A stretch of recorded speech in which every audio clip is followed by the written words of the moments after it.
I'd like to call to order this January 20th, 2021 regular meeting of the Board of Education. Will you please call the roll? Mr. Gomez? Here. Dr. Hall? Here. Ms. Moffitt? Here. Ms. Schofield? Here. Ms. White? Here. Item B, agenda, motion to approve the agenda. It's recommended the Board of Education approve the agenda of the January 20th, 2021 regular Board of Education meeting. Action by the Board of Education in adoption of a consent agenda means that all items are adopted by one singular motion unless a member of the Board of Education, treasurer, or superintendent requests that any such item be removed from the consent agenda and voted upon separately. So moved. Second. Been moved and seconded. Is there any discussion? Please call the roll. Mr. Gomez? Aye. Dr. Hall? Aye. Ms. Moffitt? Aye. Ms. Schofield? Aye. Ms. White? Aye. Item C, opening ceremony. Welcome, especially to our top Tigers, our Star Award winner, and all the family and friends that are here to support them. Our vision, Cuyahoga Falls City Schools, the hub of our community, committed to a culture of caring. We innovate, we create, we personalize education for all. Our mission, every student, every day, every opportunity. Informational items. This meeting is a meeting of the Cuyahoga Falls Board of Education in public for the purpose of conducting the school district's business. It is not a public community meeting, although there are opportunities for public participation. If an individual wishes to address the board regarding a topic on the meeting agenda, the individual must complete a registration form found inside the attendance notebook and present it to the treasurer. Following the introduction of the topic by the board president, followed by board discussion, the individual will be recognized. If an individual wishes to address the board regarding a topic not found on the meeting agenda, she or he must notify the superintendent and/or board president of the topic no later than 3 business days in advance of the meeting. These individuals may share their comments during the board business portion of the agenda. In both cases, comments will include the name and address of the individual and be limited to 3 minutes. In addition, in public session, the board will not hear complaints about school personnel nor against any person connected with the school system. An unabridged board agenda for this meeting can be found on your electronic device at the address shown on the screen. And for your convenience, hard copies of the agenda can be found on the library table. The next regularly scheduled meetings of the Cuyahoga Falls Board of Education are on February 3rd and February 17th, 2021 at 5:30 p.m. in the Cuyahoga Falls High School Library, 2300 4th Street. A regular meeting work session is scheduled for January 27th, 2021 in the high school library at 5:30 p.m. And now for our Pledge of Allegiance, followed by positive reflections. Dr. Alex Hall. Please stand as you're pledge allegiance To the flag of the United States of America and to the republic for which it stands, one nation, under God, indivisible, with liberty and justice for all.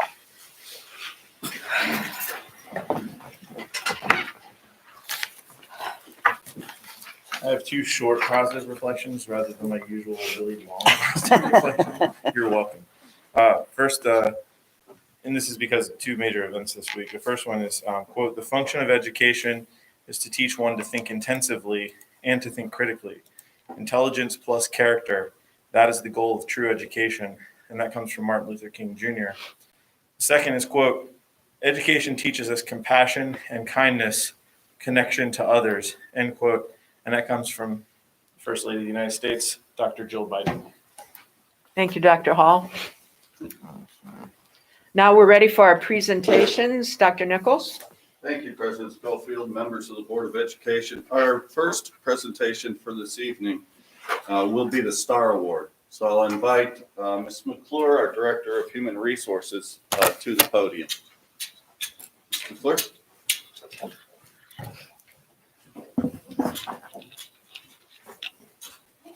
Good evening, everybody.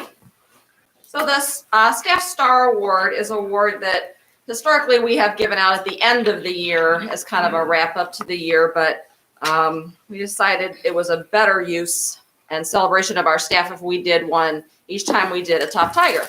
So, in continuing with that, I'd like to invite Miss Sarah Flora to come on up with me. Sarah is a teacher at Roberts Middle School. Mr. Geyer is the principal at Roberts. If you would also come on up. Oh yeah, all the way up here. Can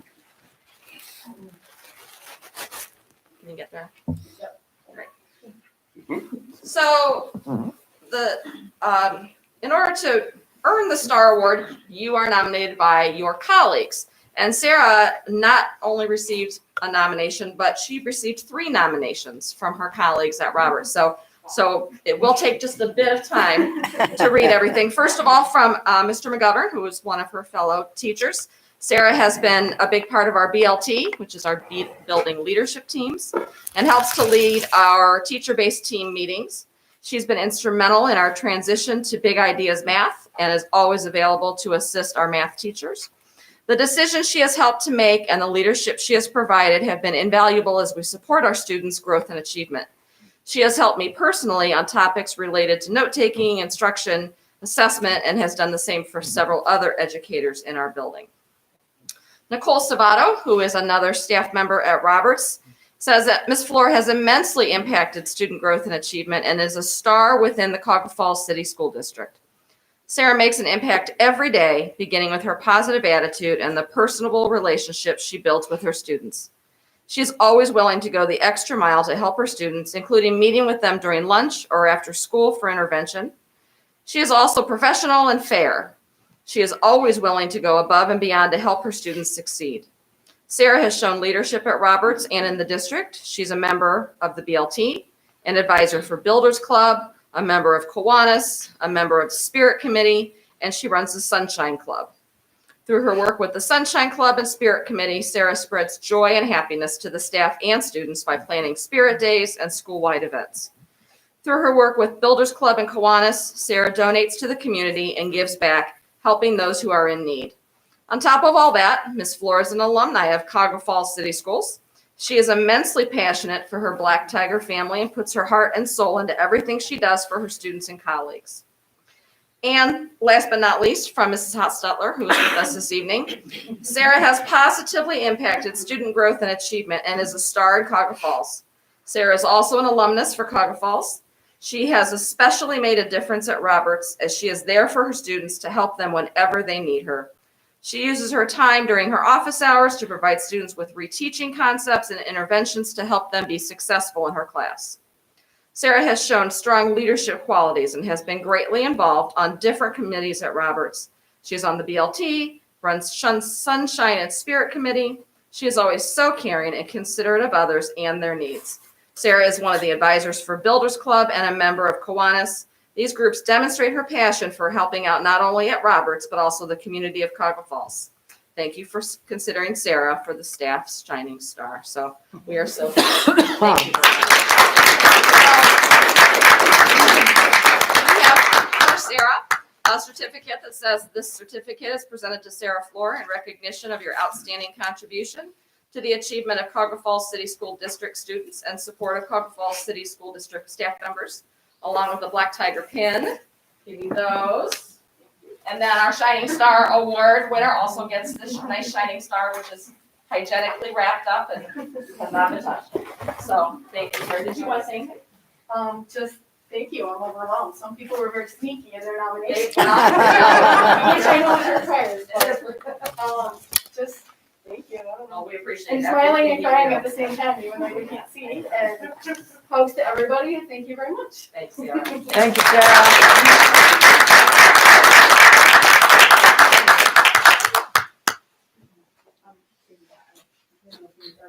We're good. All right. Thank you so much. Yep. Thank you, We're Sarah. good. Thank you. Congrats, Sarah. Thank you. Next, we'll engage in our Top Tiger presentation. The Top Tiger Award is a board-initiated award that goes to 2 students from each one of our buildings each month during the school year. And Top Tiger Awards are sponsored by our Cuyahoga Falls City Schools Foundation and Alumni Association. And here representing the Foundation and Alumni Association is Mr. Gary Metcalf. Gary?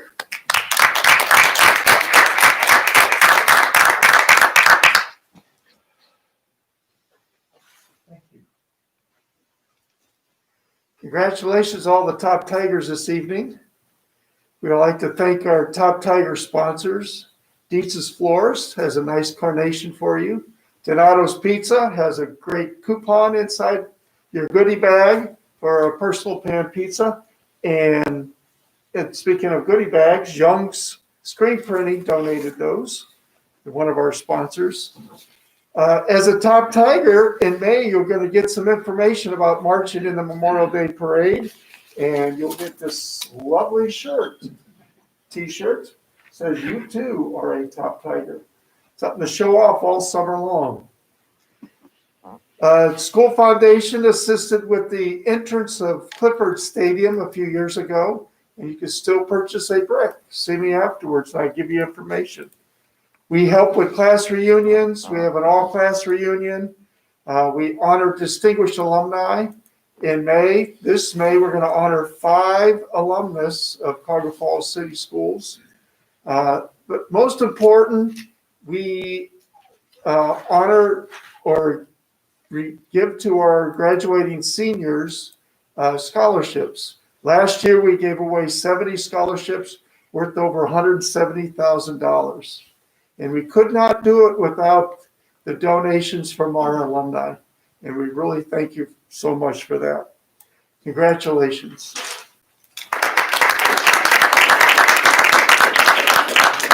Thank you, Gary. Top Tigers, protocols for this evening. When I announce your name, I'd like you to come stand next to me at the podium. Ms. McClure will present you with a carnation and your goodie bag, which, as Mr. Metcalf said, has a certificate from Young Screen Printing in it. It has a pin, similar to the pin we just gave to Ms. Floor. It has a Black Tiger wristband, Black Tiger Pride wristband in it. And ultimately, it will have a certificate and your nomination form inside the bag for you to take home. Okay? So when I announce your name, please come and stand next to me at the podium. I guess we have to apologize for the United States Postal Service, right? We're all receiving mail slowly these days. And so if you receive notification from Mr. Wasilko because he was going to come take your picture, we apologize for that. But I'm glad that you are here, those that are here. And those that might have been delayed in their response or receipt of our invitation, we'll make up for them at another board meeting. Okay.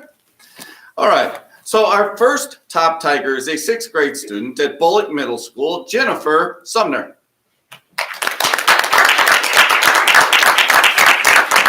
Hi, Jennifer. Jennifer was nominated by Mrs. Turk. Jennifer, and this is what she has to say. Jennifer Sumner is a 6th grade student who, despite the ever-changing educational environment, exemplifies Black Tiger pride. Be respectful. Jennifer has the utmost respect for adults, peers, and our school. She listens attentively, speaks when called upon, and uses appropriate language in speech and text.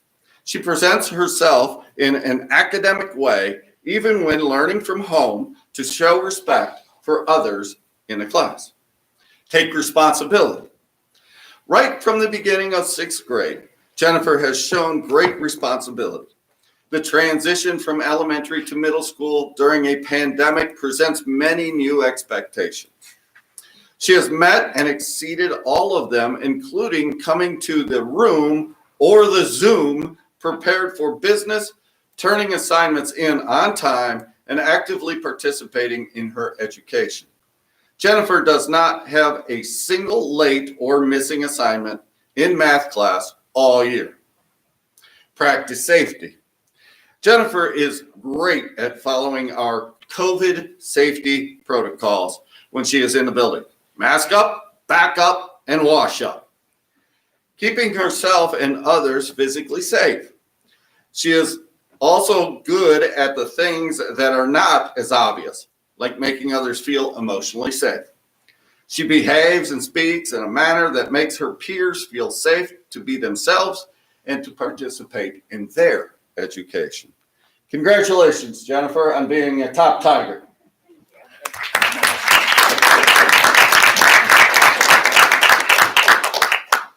Our next top Tiger is also a 6th grade student at Bullock Middle School, Cameron Durfee.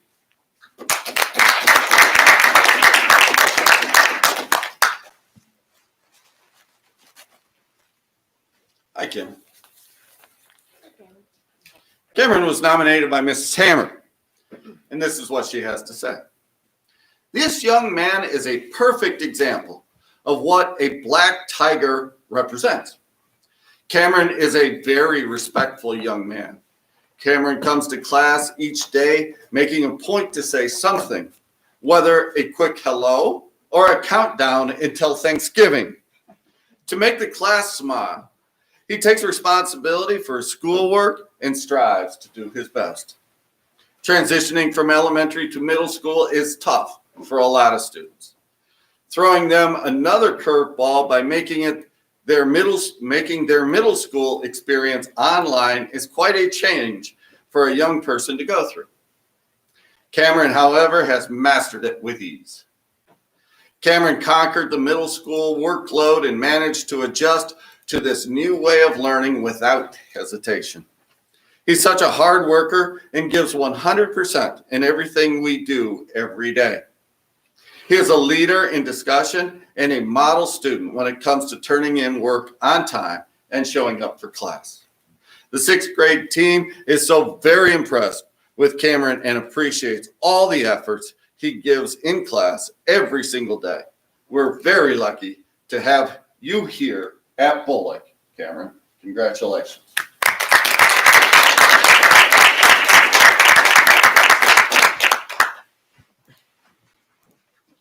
Our next top Tiger is a 7th grade student at Roberts Middle School, Marin Matulak. Marin Matulak. All right? Okay. Marin was nominated by Mr. Whittick, and this is what Mr. Whittick had to say. According to Mr. Whittick, Black Tiger Learning Academy teacher, Ms. Matulak is polite, intelligent, kind, and very capable. She works hard and is known as the type of kid you know you can depend on to do the right thing. Marin's work ethic is top-notch, and so is her personal character. Working from home this year has been a challenge for many, but Marin has done very well, earning straight A's during Q1 and is well on her way to doing the same in Q2. Marin is a fantastic example of what a top Tiger is, and we are proud to call her our own. Congratulations, Marin.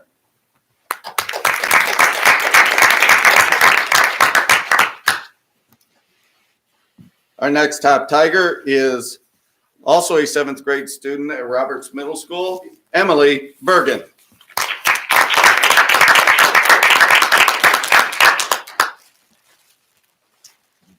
Hi, Emily. Emily was nominated by Mr. Hartong. Roberts Middle School is very lucky to have a student like Emily Bergen. She exudes kindness to others and a positive attitude at all times. Mr. Hartong writes, quote, "She truly is just a kind soul who wants to do well," end quote. To that point, Emily has earned all A's and B's in her middle school classes in Q1 and 2. Perhaps some of her success can be credited to her not missing a single day of school so far. This testament of her work ethic shows exactly how dedicated she is to her own success. We look forward to seeing Emily continue to find success in the 2nd semester and next year at Roberts Middle School. Congratulations, Ms. Bergen. You are a Roberts Middle School top Tiger.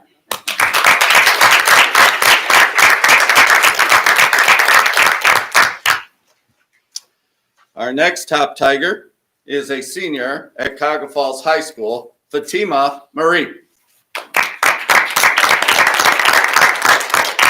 She was nominated by Ms. Davison, Ms. Hoover, and Mr. McIntosh. Fatima came to Cuyahoga Falls High School at the middle of last school year, and since that time, she's been an asset to every one of her classes. She's always quick with a friendly smile and waves when she comes into the building each morning. She puts everyone she meets at ease with her sunny disposition. Since beginning with us last year, Fatima has done various jobs around the school, such as collecting mail, completing mailings for our department, collecting, recycling, and working out in the greenhouse and the garden. She always does her best to work to her fullest potential and excels beyond that expectation. Congratulations, Fatima.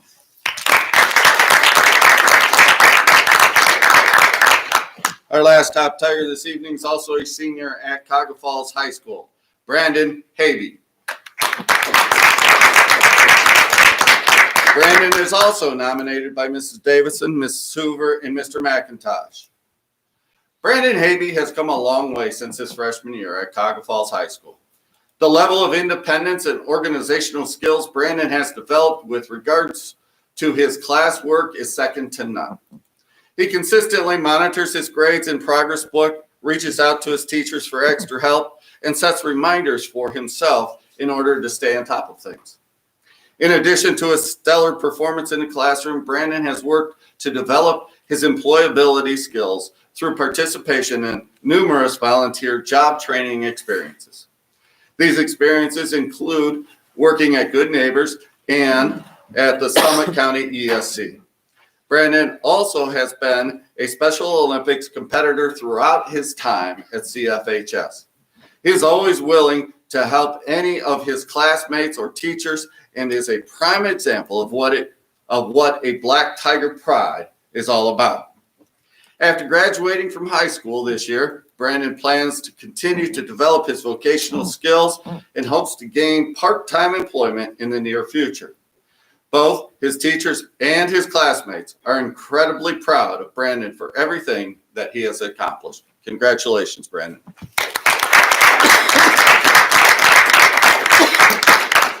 Concludes our top Tigers. Thank you so much for coming. Once again, I apologize for the snafu with regard to the mail, but I'm so happy to see you in person. And today was a great day. I got to see kids in classrooms. It's been a strange year indeed, my friends. Have a good evening.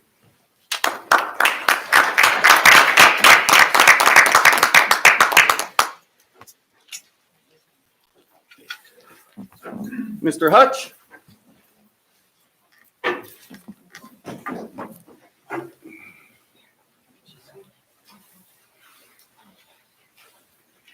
Board members, you each have a Chromebook stashed under your name badge.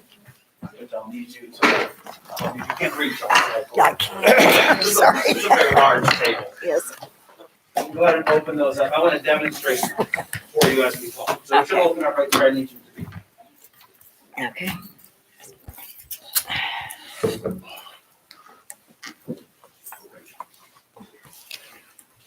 Well, thank you for letting me speak to you. I want to talk to you a little bit about Go Guardian, which is a product that we've deployed this year to help with our remote learning.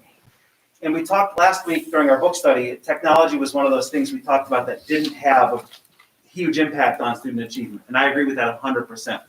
But what does have an impact on student achievement is technology that improves teaching and learning. And that is what Go Guardian does. And I want to demonstrate for you what this does. So on the screen, you're going to have both sides of this equation.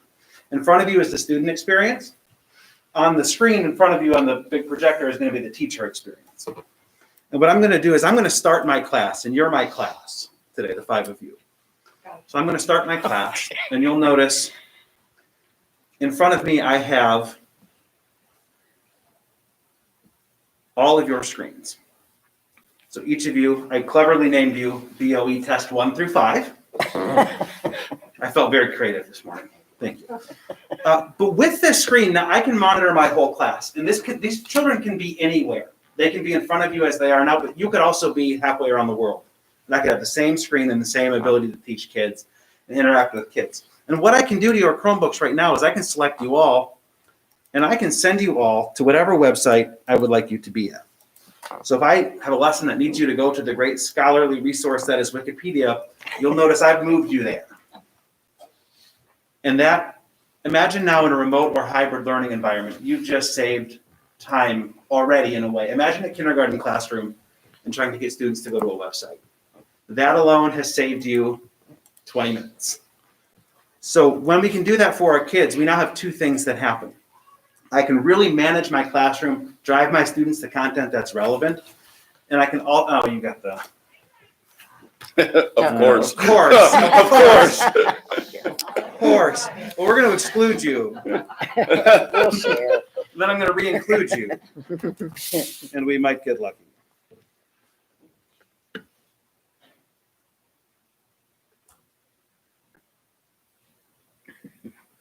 No, you didn't know. Of course not. Oh. But thank you Well, for except for the board president, everyone else gets the experience. Thank you for making this authentic. I do my very best. Did it? Oh, yours did. Look at that. See, we fixed You're it. there. All right. Excellent troubleshooting. So in all of this, we can do a number of things also in terms of advanced planning. So as a teacher, you know, those of you that were teachers, you planned your lesson, you had activities and discrete activities you plan to go through throughout the course of your instruction. I can pre-plan those as a teacher. And in Go Guardian, they're called scenes. Let's imagine, I know today it's going to be the most riveting lesson ever. We're going to start with MobyMax and do some diagnostic assessments. I preset that scene. I've done a pre-select group of features of every child in my class, just like that has been driven to the MobyMax login screen. Again, imagine doing that for a room of first graders and trying to get them all to the same website at the same time. But now I've planned really well because I'm a great teacher, and I know after we do MobyMax, we're going to go to Big Ideas Math next. After we've done that, I can drive again my whole class to the next activity. But now, Mr. Gomez, perhaps you decide you want to get onto YouTube and do something that's maybe not related to what we're looking to do in class right now. So why don't you try that? You can feel free to, if you'd like to, go on to any website you wish. And I've got my teacher view, and I can tell right away that, Mr. Gomez, I love that you're watching the Akron Beacon Journal, but that is not related to our content today. I can close your tab for you and say, get back on task. I can also chat with you and send you a message that says, hi, Mr. Gomez. And you'll get a little pop-up, and we can chat back and forth. So before I shut your screen down, I could ask you a question. Like, we learned some things as we rolled this software out. And the first thing we learned right away was don't close kids' browser tabs without telling them first. Because you imagine if you walked up to my computer and started closing my browser tabs, I might become very upset. That's part of my organizational system. And our kids were no different. So we found, as part of the learning process, that we should probably tell kids that doesn't look on task. We're going to close your tab in 30 seconds, save your work. That those little things we learned as a matter of practice helped us out. But this software has really bridged the gap for us in terms of being able to teach authentically, remotely, and in person. And you can push kids and monitor them safely through any activities you want. I can group my kids and give different websites to different people, so immediately you're not talking about differentiation. And the kids around you don't need to know you're being differentiated too, which is really nice. It doesn't have to marginalize. We can be reading the same reading topic, but I can push different articles to different levels of readers, and the other kids aren't going to know. So I can give a very high-level task to one group of people. I can give a lower-level task to another group of people who are accessing the same content, including more kids in the mainstream curriculum, which is what's important to us. We can also really work at not having to Zoom all day and Zoom our children into zombiness. So you can, in your normal classroom, you might give 10 minutes of direct instruction, followed by independent work. In a remote environment before this, you couldn't then supervise that remote work or that independent work. But now you can do your Zoom for 10 minutes. You can even push your Zoom link to your kids so they don't have to type in the Zoom link again. You can lecture for 10 minutes, give that direct instruction you need to give. Then you can say, now you're going to go and work in groups, and you can monitor your class just like you would in person. A good teacher would have been circulating the room, monitoring, giving formative feedback. Now a teacher digitally can do that same thing, which has been a game changer for us in terms of delivering quality instruction in a remote setting. So you talk about what our teachers needed to teach. This has changed their ability to deliver content. It's also changed their ability to manage their classrooms. So if you look here, here's a timeline of everything your computer's been doing during my classroom session. Now you've all been very, very on task, except for Mr. Gomez, who went away to the Beacon Journal for a minute. But I can see through the entire timeline of my course time what you were doing and whether it was related to the content that we were doing or not. I can also limit what your Chromebook can do, and I can say you can only have 3 tabs open. You can only go to these certain websites. We can block out other websites. So during map testing, we have a scene we pre-create that drives students to the map testing portal, but blocks them from the ability to go to other websites to get supplementary help that might artificially inflate their scores. This history is saved so that a teacher can have it in their archives and then have critical conversations with parents or students, either positive or corrective, about what's working or what's not working with our students. Or we can say, your student wasn't there. Like they never logged in. They weren't at school today. And there are other tricks we can do. I don't call them tricks in a bad way. But if we have students that are attendance problems, and we need to collect that attendance data, if we start a classroom with those students, we'll know whether they logged into their Chromebooks or not, which can help us monitor engagement and intervene with engagement. I can do screenshots of exemplary work. So I can go to your screen. I can take a picture of that screen. Again, I always take it from the positive. I'm very proud of your work. I want to show you. It could also be, I caught you doing something wrong. I can also lock your screen. If, for example, I want everyone's attention, I can choose this, lock your device. I can say eyes up front, and your device will become inoperable until I let you have it back. So that if those kids are on YouTube, you want to break their attention, in the real world, we'd say, materials down, eyes up. You can't do that in a virtual environment. This is that virtual intervention to that traditional practice. So with this software, we've dramatically been able to improve the quality of instruction that we deliver. There's another part of this that I can't show you in open public because it's going to expose student data, and we take privacy very seriously. And I'll talk to you about how we're protecting student privacy. The flip side of this is a fantastic security and monitoring suite that allows us to ensure student safety. We have excellent usage data and flagged alerts on troubling material that students access, because they do. They're students, and it's expected behavior that we have a responsibility both by law and by policy to monitor and mitigate. And GoGuardian is an exceptionally great product to allow us to monitor kids, preemptively filter out what they shouldn't get into, but react very quickly if we catch them into things. The first day I turned this filter on, compared to our old filtering solution, I was on the phone within 3 minutes back to the company and said, this can't be right. This cannot have been getting through our filters. So our filter was compliant before. We were never non-compliant, but there's compliance and then there's excellence. So in terms of filtering, we're keeping our children much safer. We have had privacy concerns, and those are very legitimate. Here are the things we do. We don't monitor adult staff computers. We also don't monitor any device that isn't owned by the district. So we don't monitor mom and dad's personal computer. We do monitor the Google profiles of our children that the district owns, not the children, but the profiles. And we monitor those on any device. That's part of our obligation to ensure safety, but that's not, we can't reach in and look at mom and dad's computer or look at their data. There's a set inability for us to do that.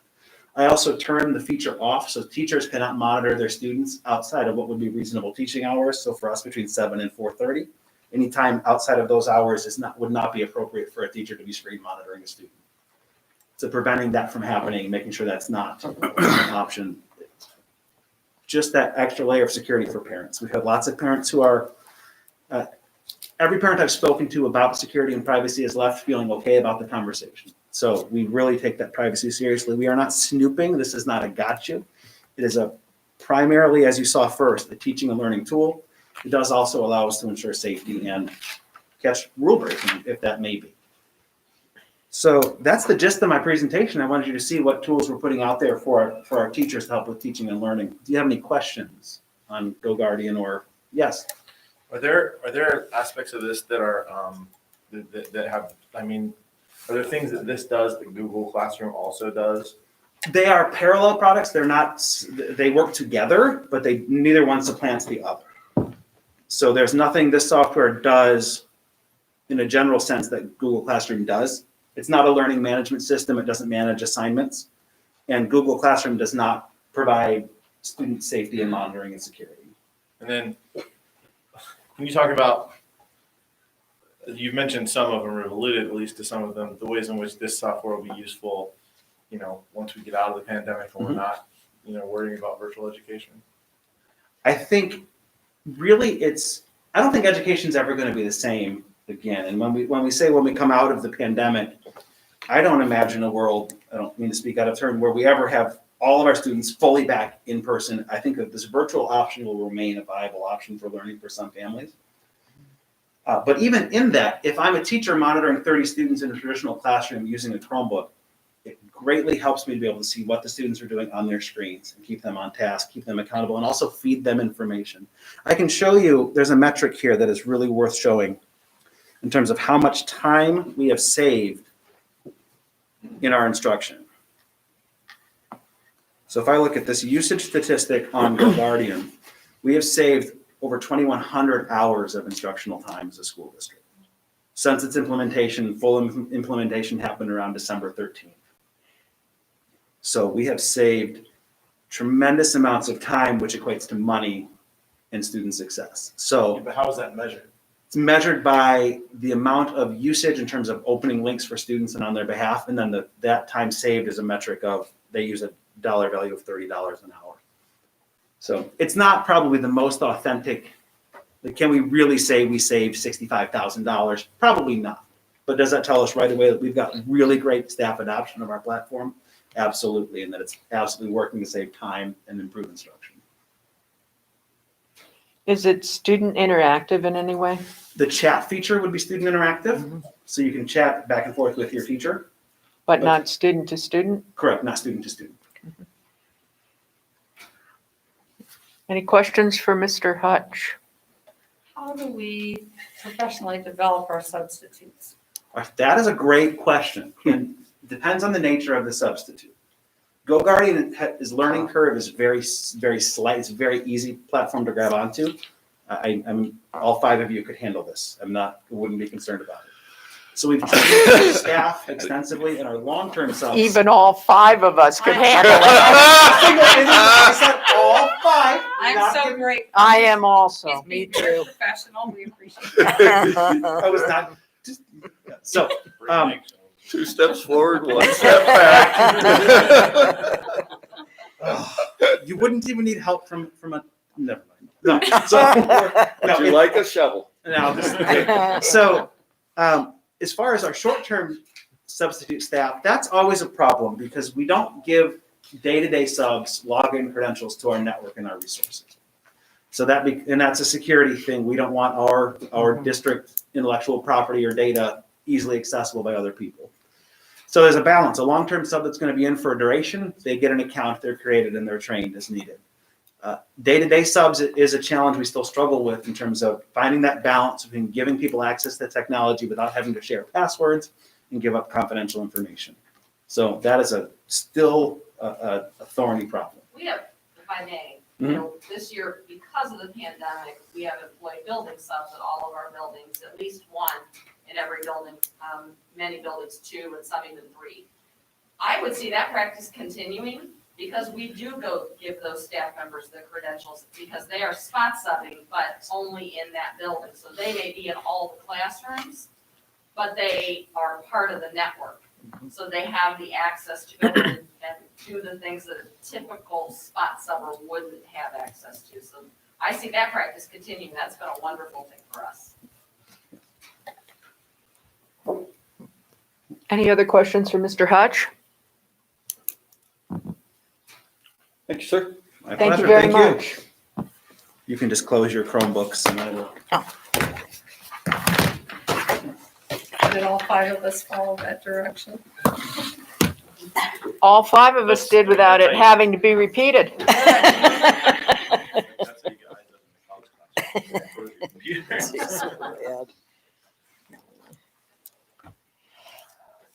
Dr. Nichols, I understand our Friend of Education presentation will be on February 3rd. Is that correct? That is correct. Item E, Treasurer CFO's Business Consent Agenda. I'd like to recommend the Board of Education approve all items listed in the Treasurer CFO's Business Consent Agenda. So moved. I'll second. Moved and seconded. Any discussion? We just have the minutes from both the organizational and the regular meeting. There's one change to the permanent appropriations. This is the time of year where ODE updates and the federal government with the, our federal grants, actual numbers from last year, so it may impact some of the grants depending on our numbers. Our Title 6B, which is our special education grant, decreased a little bit, so that is the change, it's just a small decrease.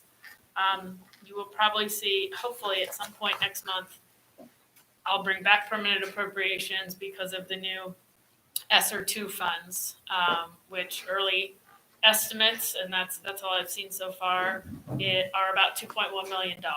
So we'll be adding that to this. Those funds are available through September of 2023, so it gives us 2.5 years for any continuing or additional things that we have employed under the CARES Act or the original version of ESSER. So, and then just a few donations, a couple to the athletic department and one to Richards. Thank you, Ms. Stoikoi. Questions? Roll call, please. Dr. Hall? Aye. Ms. Moffett? Aye. Ms. Schofield? Aye. Ms. White? Aye. Mr. Gomez? Aye. Item F, Treasurer CFO's business, Mrs. Christie Stoikoi.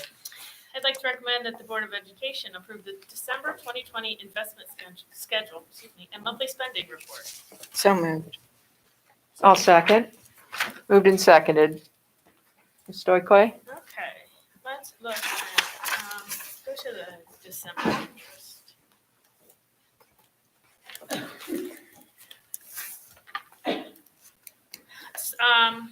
So this is the lowest month we've had as far as interest, which I anticipated. There are a couple reasons. One, you can see last month was a little bit higher, so I expected not to have as much in red tree this month.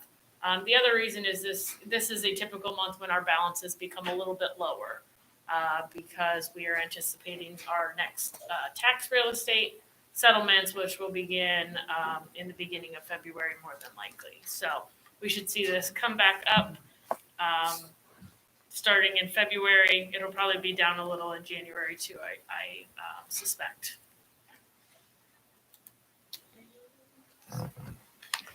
The 001 monthly cash. So the general fund, as you can see, very typical. This is a lower month for us in revenues. I've talked about that before. I talked about it within the forecast too. We don't receive anything from the county as far as real estate. We're not really receiving anything other than our state foundation and some miscellaneous additional income tax. There are no big revenues for us in December typically, and you can see they're pretty much in line with about where we were last year. Expenses, even though they are still lower than last year at this time, there is a little increase to what I probably had projected if I was looking at my month by month.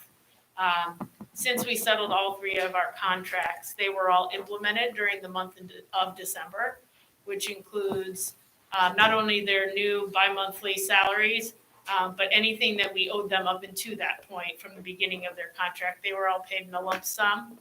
And then we will continue their new bi-monthly going forward. So there is a little increase because of that retro one-time payment this month to that. So it is a little bit higher than what we've anticipated, but it is still under the last 2 years that we've had. As a result, also, as you can see, very typical that we are in the negative as a result. So we expense more than we bring in December due to the fact that we do not bring in much in December, but our expenses stay pretty flat throughout the year from month to month due to things like payroll and items like that. So right now we are sitting at about 12.7 million cash, which is still about 500,000 better than we ended last year, which is good for December. So within those first 6 months, we still came out to the positive by about $500,000. And then the next 6 months, again, we will start receiving more revenue going forward. And then 006. Oh, 006. Our cafeteria fund. So, as I mentioned last month, when we only brought in 3,000, we were, the timing was just off for that payment from the federal government. I believe we received it December 1st, and then received also another one. So, we received $279,000 overall, which you can see is much more than years past, but it is due to the timing factor. Expenditures were actually down compared to, it was our lowest month so far this year. And those also do include the raises for our food staff and our food service folks and their benefits. So that was good. That was a good month for expenditures. Still, as you can see, we came out positive for the month to the tune of about $200,000, which obviously will help our balance. But we are still only sitting at around $75,000 cash balance. And remember, that's inclusive of a $200,000 advance. So we are really about $125,000 in the hole if this were the end of the year.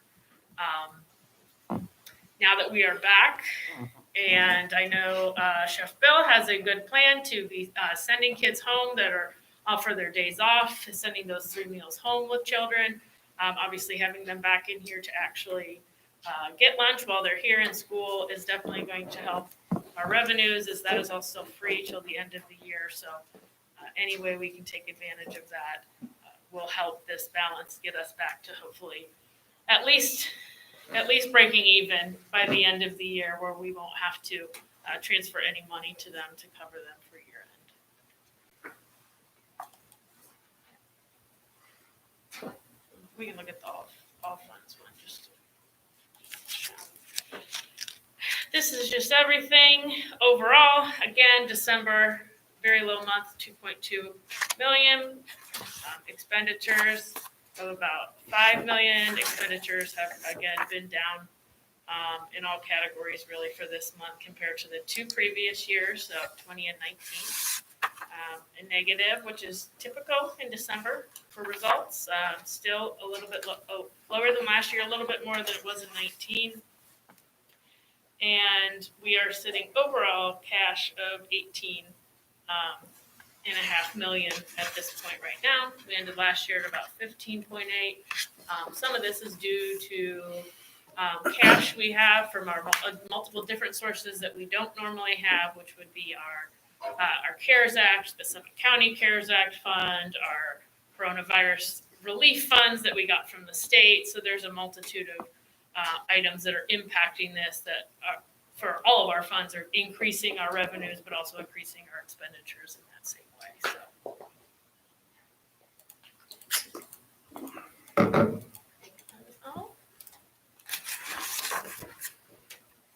That's it.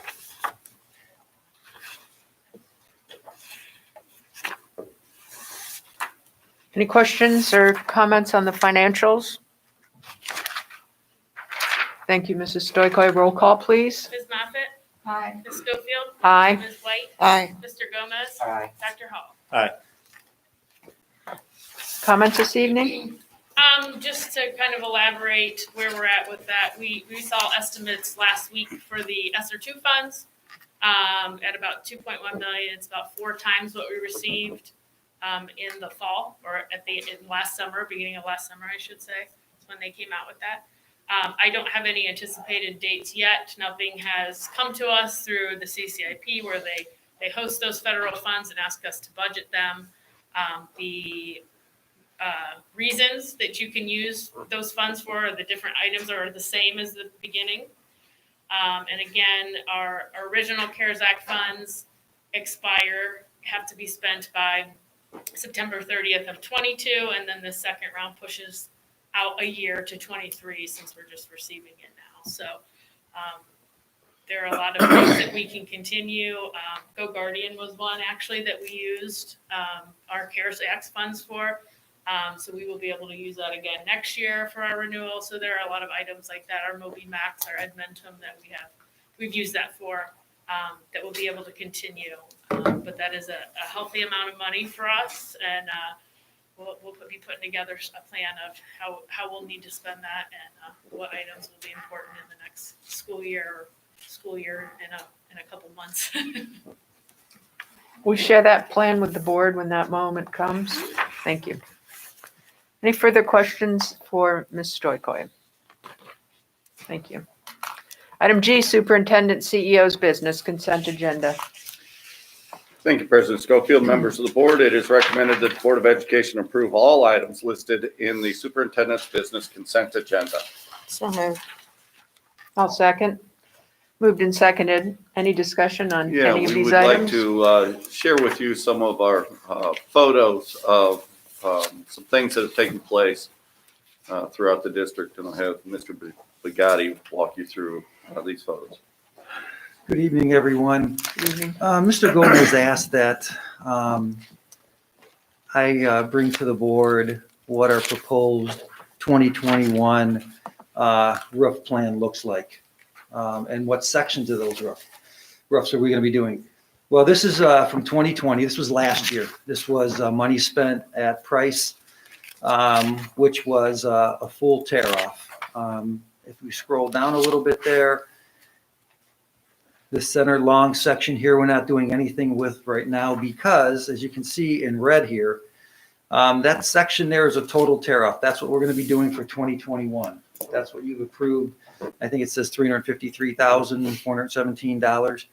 That entire section will be totally torn off and replaced. There's a great deal of moisture there in that area, and it is not a candidate for a restoration.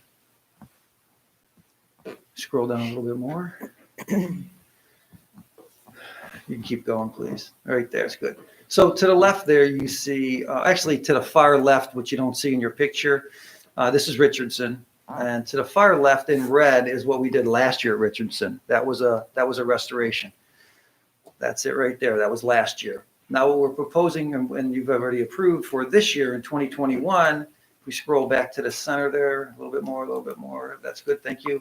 The yellow and the blue area are the two areas that we are going to be doing again, or this year for restoration. That's a good candidate for restoration, which saves us a great deal of money.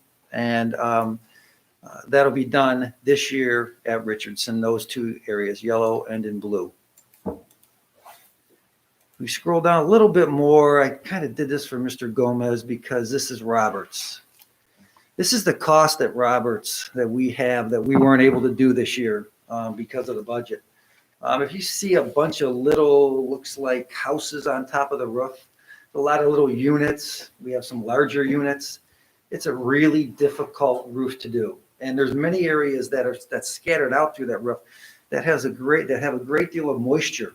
And we actually have to bring in cranes, or the contractor has to actually bring in cranes to lift some of these units up while they put the roof in place. So as you can see, it's very, very expensive. I mean, if we would give the project to the same person, they'd be willing to do it for $648,000.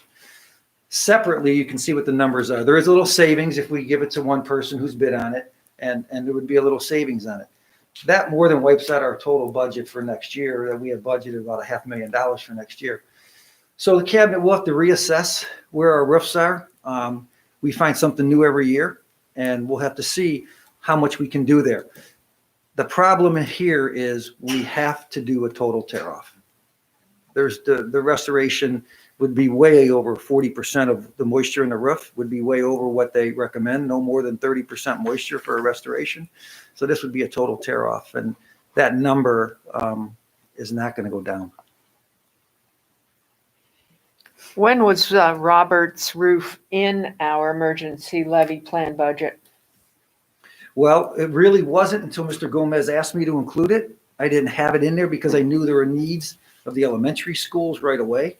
So what we were doing was assessing every roof as we went into the new year. One roof that we may think is very bad may move to second place because we have another one that would jump it. So we did that very early on. And another reason was I wasn't sure what we were going to do with this particular building. Are we going to keep it? How long are we going to keep it? That's a lot of money to put into a building if we're going to have it for 5 years or 6 years or 7 years even. We can and we do repairs, and we have someone who's done a very good job at those repairs.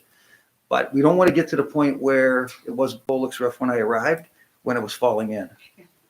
That's the scary part. I think when we were involved in the master facility planning process, when we visited Roberts, we received a lot of excellent information about the flexibility of space there, Mhm. and that the walls are actually temporary, and you can reorganize and redefine how you use that space in that building. And otherwise, beautiful piece of land, setback from traffic, had a lot of positive qualities that I think we, at least collectively at that time, wanted to make sure we maintained that. Mhm. So moving forward, what would your recommendation be in terms of this roof? It's not leaking now. Minor. It's not, well, I wouldn't say minor, but it's not leaking nearly as bad as Price's or Preston's was or any of those. I would say if we're going to keep it, we should just do it. We should do we need to do the whole area that's up there right now. And we need to do it all at once. It is a beautiful piece of land. The building is really overall is not in bad shape at all. I mean, the boilers are somewhat new. I think the boilers were put in sometime just before I got here, maybe 5 or 10 years before I got here. So there's no boiler issues or anything like that. Structurally, the building is nice. But this is really an issue. And a lot of it's a real issue because imagine trying to roof around all those little, Yeah. it becomes very, very difficult. Many areas where if the flashing is not correct, water can get in. And once water gets in, freezes, thaws, and then we create larger cracks. So that's a major reason why this roof is so bad and why it needs to be done all at once. Any questions for Mr. Bugatti? Just my thanks for providing that helpful. People are still not used to us having the money to do improvements to school, so at least when we're doing roofs, people are always concerned. They're like, "What's going on? Why is there people on the roof?" So it's helpful so that we can make sure the community is informed of what's going on. And I'm very proud of the work that you've allowed us to do and that the public, of course, has allowed us to do with the Emergency Levy Fund, because it really is a sense of pride that our parking lots and that our roofs and the environment that we put our kids in and our parents through it's all starting to come together. Thank you. Thank you, Mr. Bugatti.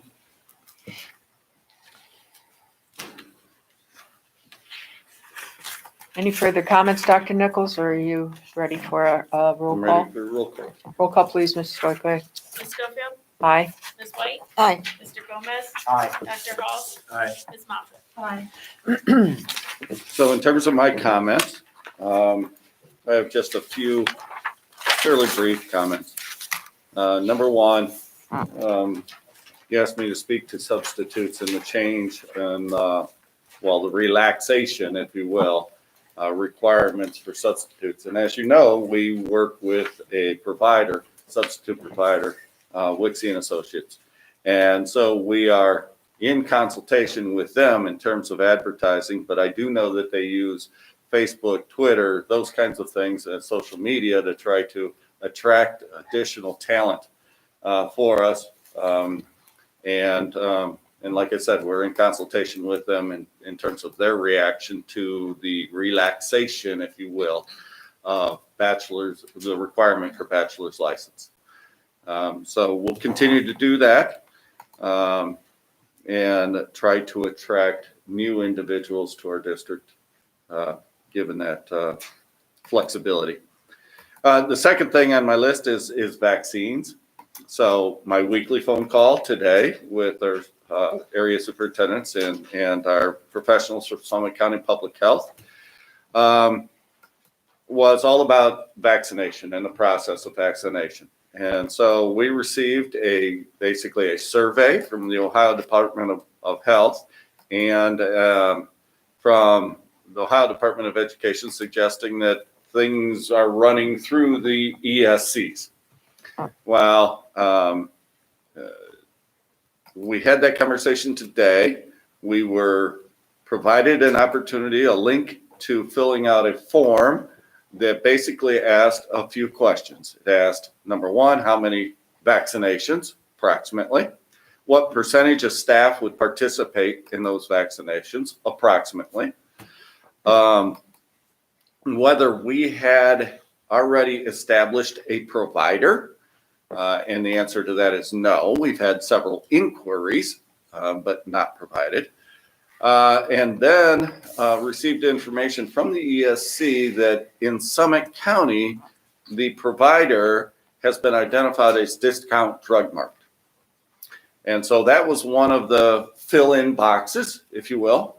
And so my response was Summit County Public Health or discount drug mark. And we're fortunate to have a discount drug mark right around the corner. So, and that's where we are with it right now. You heard Governor DeWine yesterday tell you the same thing I told you last week in the board meeting, that it's going to be a while. I mean, that's just the reality for us.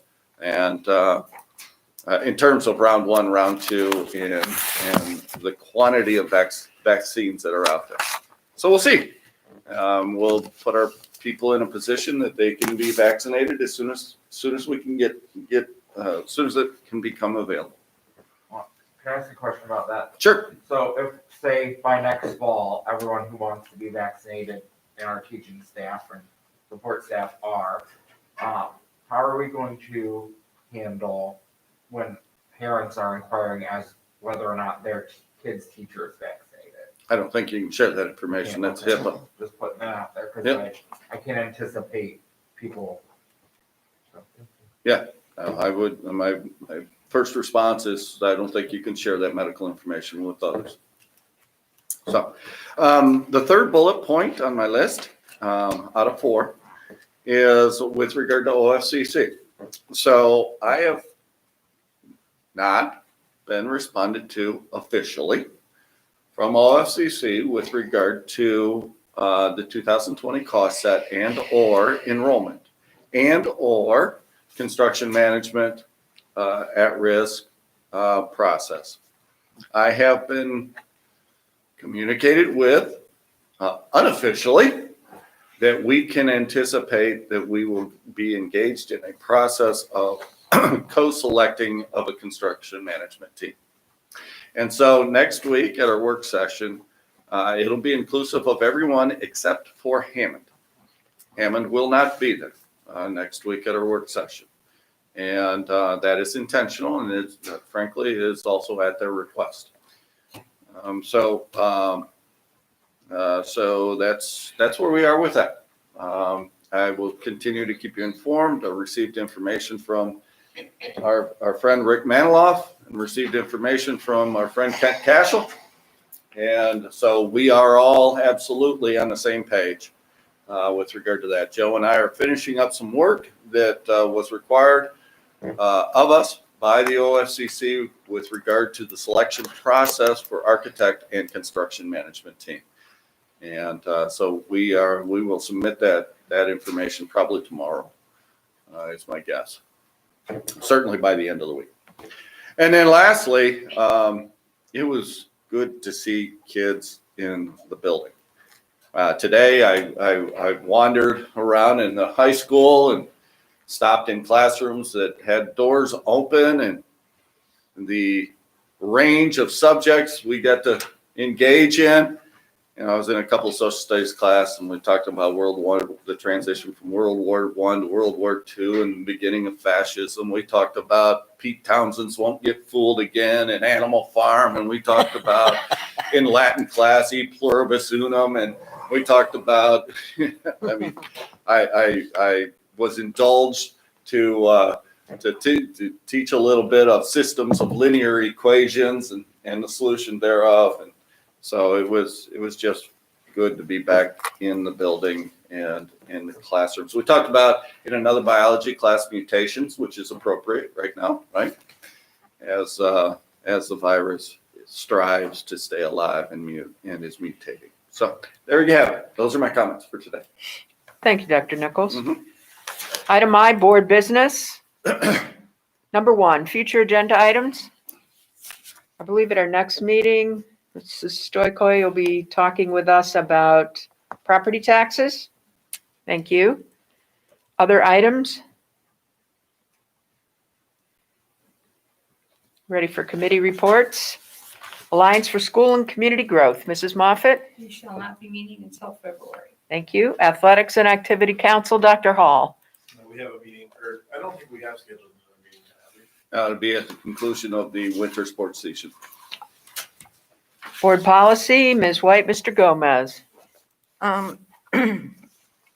We need to make a date Well, sometime. I'm not If sure. I may, I'd like to comment a little bit on that because we Okay. are, every Wednesday now, we're going through a process of policy review with the administrative team. And Joe led us in taking a look at section E today with various members of the administrative team as those policies pertain to them.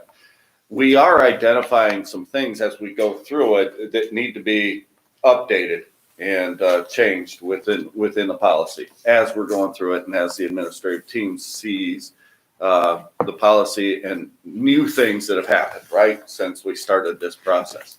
So in a nutshell, what I would like to do is when we get done with that, we can bring all of those pieces then at once to the policy committee for review.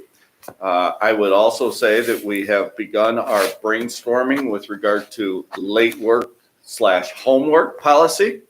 And you will also see in your Friday notes that'll actually, you'll get Saturday. Again, schedule is kind of crazy these days. But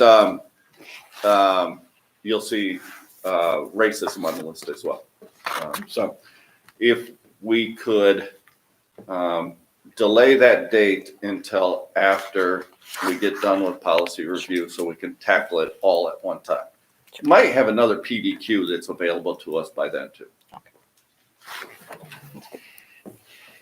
Business Advisory Council, Mrs. Moffett and Ms. White.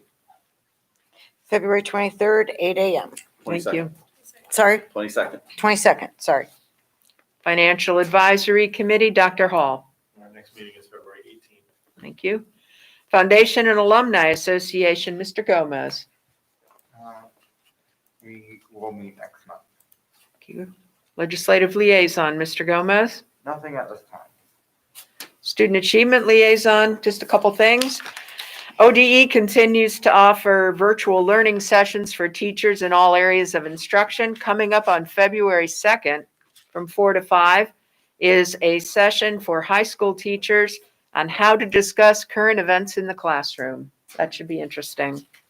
State testing dates have been announced for the 2021-22 school year. In the fall of 2021, the grade 3 English language arts testing window has been extended by an additional week. And at the end of the school year, high school end of course exams have been extended by 1 week. The next district leadership team meeting is scheduled for Monday, February 1st. The next student wellness and success meeting is scheduled for Monday, February 8th. And just a couple things. There's lots of virtual meetings taking place from Ohio Department of Education, and I know we get lots of notices on those. One of the things that I really like that I wanted to share with you, though I'm sure you've noticed it also, is that they always begin each meeting with the virtual meeting norms. And they are as follows. Be respectful. Recognize that everyone has expertise. Assume a positive intent. Seek clarification in language and ideas. Use the chat feature when you have a question and mute your microphone when you're not speaking. So 6 really, I think, universally applicable meeting norms that perhaps we could even incorporate into some of our virtual meetings. That's it on student achievement. We're ready for comments, starting with Ms. White. Oh, okay. Yes. Well, I wanted to say congratulations to the girls basketball. They're doing really well this year. And I don't know if they played since the last time I heard they were undefeated. I'm not sure if that's now, well, still doing really well. They're playing So- tonight, right now. Okay, good. Well, hopefully, they'll make it through. And then I know you love this. I have an article, again, just to read a little bit of it. Are classroom reading groups the best way to teach reading? Maybe not. We know that a lot of teachers, especially elementary, will group students of similar reading skills together. You remember the red birds, blue birds, those types of things. And is that a good way? And, it really doesn't help. It can exacerbate achievement gaps and even slow reading growth for some children unless the groups are fluid and focused on skills. And that's kind of what the article recommended. They tracked 12,000 students from kindergarten through third grade, and then they followed them through high, middle, and low groups or groupings. And they just found that it didn't really work doing that. The lower reading groups got more and more behind. What they do suggest, however, is, if I get there, putting kids in, if they have a common area of problems like decoding, fluency, comprehension, or usage.